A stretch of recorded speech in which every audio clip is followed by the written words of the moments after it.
एक सलाह हम आपको देंगे, जब आप बुक को खोलते हैं तो बुक खोलने से पहले जब फर्स्ट पृष्ठ में आप जाते हैं, ठीक है, तो आपको मिलता है पेज नंबर, देखिएगा एक्स, नीचे में लिखा हुआ, शुरुआत में लिखा हुआ पेज नंबर एक्स।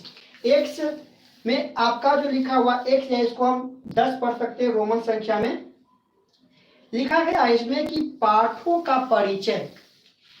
यहाँ जो पाठों का परिचय दिया गया है, ध्यान से सुनिएगा, यहाँ से आपका बहुत सारे सब्जेक्टिव प्रश्न और ऑब्जेक्टिव भी आपका बन जाएगा। कहता है कि जो संस्कृत का बुक है उसमें दिया गया पाठों का परिचय। पाठों का परिचय में प्रत्येक पाठ के बारे में कुछ न कुछ हमें जानकारियां दी गई है। वे जानकारियां को आपको स्थिर से आराम से आपको पढ़ना है, ठीक है।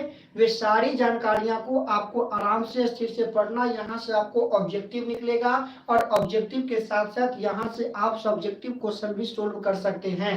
तो 1 से 2 बार आप इसको पढ़िए, फिर क्वेश्चन बैंक को जब आप देखिएगा तो क्वेश्चन बैंक के दौरान आप पाइएगा कि यहाँ से ही बहुत सारे क्वेश्चन आपका बन रहा है। कई बच्चे इस पर ध्यान भी नहीं देते हैं, तो ये जो आपका दिया गया है इसको आप 1 से 2 से 3 बार 4 बार इसको पढ़िए और क्वेश्चन बैंक को सोल्व कीजिए, ठीक है। जैसे कि हम एक कहानी आपको यहाँ पर सुनाऊं, पहले दिया गया है पदात्मक पाठ, इसमें मंगलम पाठ के बारे में चर्चा किया गया है, भारत महिमा पाठ के बारे में चर्चा किया गया है, नित्य श्लोक पाठ के बारे में चर्चा किया गया है, मंदाकिनी वर्णम पाठ के बारे में चर्चा किया गया है। मतलब जितने भी श्लोक है, श्लोक को देखिए पदात्मक पाठ में चर्चा किया गया है 4 प्रकार के। फिर आपका कथात्मक पाठ मतलब कथा वाला, तो कथा में क्या पढ़ेंगे, आलस्य कथा पढ़ेंगे, कर्मवीर कथा पढ़ेंगे, व्यापतिक कथा पढ़ेंगे। तो आज हम ये तीनों कथा को भी लेकर के चलेंगे, ठीक है। इसके बाद आपका है संपादात्मक पाठ, आपका है कर्णस्य दानवीरता, ये आपका संपादन की बात है, दोनों की एक वार्तालाप की बात इसमें दिया गया है। फिर शास्त्राकार भी आपका संपादक पाठ है। फिर देखिए निबंधात्मक पाठ आपका दिया गया पाटलिपुत्र वैभवम, संस्कृत साहित्य लेखिका, भारतीय संस्कार, स्वामी दयानंद और आपका विश्व शांति। तो इस 3 रूपों में जो है पूरे कहानी को जो है संस्कृत में बांटा गया है। तो आज जो हम आप लोग की भी चर्चा करेंगे, जो जिक्र करेंगे, इसमें पढ़ेंगे कथात्मक पाठ। जब आप देखते हैं पेज नंबर 11 X1 वाला 11 पर जब आप देखते हैं कथात्मक पाठ में, तो इसमें आलस्य कथा के बारे में दिया गया है, ठीक है। इसके साथ साथ कर्मवीर कथा के बारे में, व्यापतिक कथा के बारे में। तो हम आलस्य कथा के बारे में आज हम बात करेंगे और इसमें जितने भी श्लोक है और जिस टाइप से क्वेश्चन एग्जाम में बन रहा है, क्वेश्चन पूछ रहा है, वे सारे क्वेश्चन को आज हम आप लोग के बीच रखने वाले हैं, चर्चा करने वाले हैं। अपना अपना बुक पास में रखिएगा।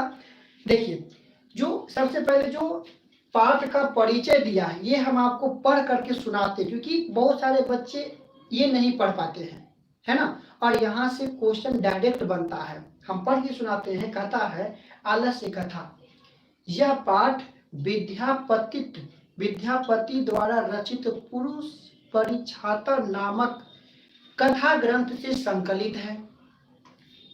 एक उपदेशात्मक लघु कथा है, VVI अंडरलाइन कर लीजिए इसको, ठीक है। यह कैसी है, यह एक उपदेशात्मक लघु कथा है। विद्यापति ने मैथिली, अवहट और संस्कृत तीनों भाषाओं में ग्रंथ की रचना किए हैं। पूछ सकता है कि निम्नलिखित में विद्यापति कौन कौन से भाषाओं में रचना किया है। याद रखिएगा, मैथिली में, अवहट में और संस्कृत में। पुरुष परीक्षा में धर्म, अर्थ, काम इत्यादि विषयों से संबंधित अनेक मनोरंजक कथाएं दी गई है।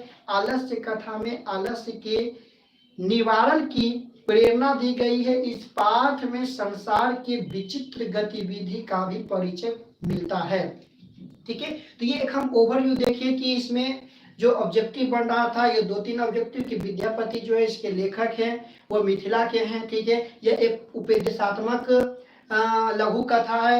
विद्यापति 3 भाषाओं के संकलित थे, जैसे मैथिली, अवहट और संस्कृत भाषा में यहाँ पर लिखा गया है।